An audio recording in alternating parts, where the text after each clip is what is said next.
Muy bien, Cintia.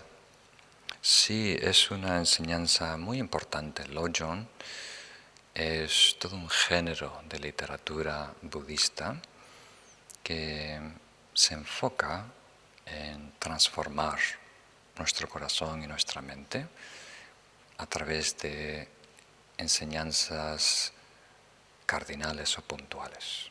Es parte de la tradición oral.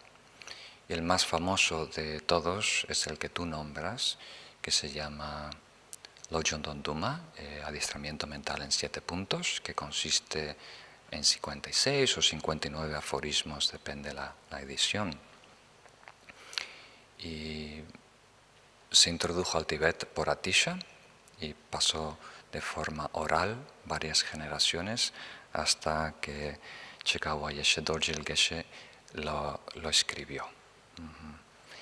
Y esos aforismos están dentro de EMI, entrenamiento integral. Es la columna vertebral de EMI. Entonces, todos esos aforismos están en el curso que estamos dando en 4 módulos de entrenamiento mental integral y lo vamos a compartir este texto raíz, a lo mejor como parte de las lecturas en el 3er módulo o 4.º módulo. Pero está accesible por todos lados. Hay muchas versiones en internet, muchas diferentes traducciones.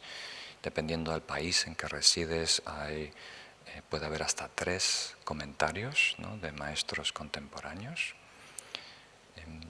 En el curso que estoy dando de EMI lo he desarrollado en más detalle. Porque aunque Lojong Donduma, este adiestramiento mental de 7 puntos de Atisha, es muy poderoso y muy eficaz, se ha convertido en el manual más famoso del Tíbet, tiene la única limitación de estar diseñado para el mejor estudiante de Atisha. O sea, Atisha solo le dio esta enseñanza a su estudiante número 1, que estaba a punto de iluminarse. Entonces, estos 59 aforismos no incluyen algunos aspectos del camino que son importantes. O por decirlo de otra manera, la práctica de altruismo, por ejemplo, ¿verdad?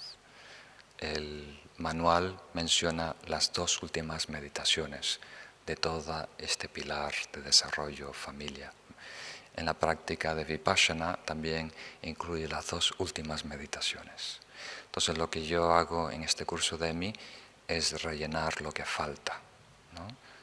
Rellenar todas las meditaciones para que todos puedan empezar, ¿no?, a tener acceso a shamatha, calma mental, al altruismo y a Vipassana con prácticas más accesibles. Y cada lección va aumentando progresivamente la exigencia, la dificultad y demás. Y eso lo hago tomando de otras fuentes de Lojong, de otros manuales de meditación, que hay muchos. Muy bien. Entonces sí, Cintia, hay varios libros. Hay uno de Alan Wallace, en castellano creo. Hay uno de un geshe que se llama Rayos de Sol, que es muy bueno. Y hay otros, no recuerdo los títulos. Y hay el texto raíz en el internet como PDF que puedes bajar, pero nosotros lo podemos compartir también. Tenemos una traducción bastante buena.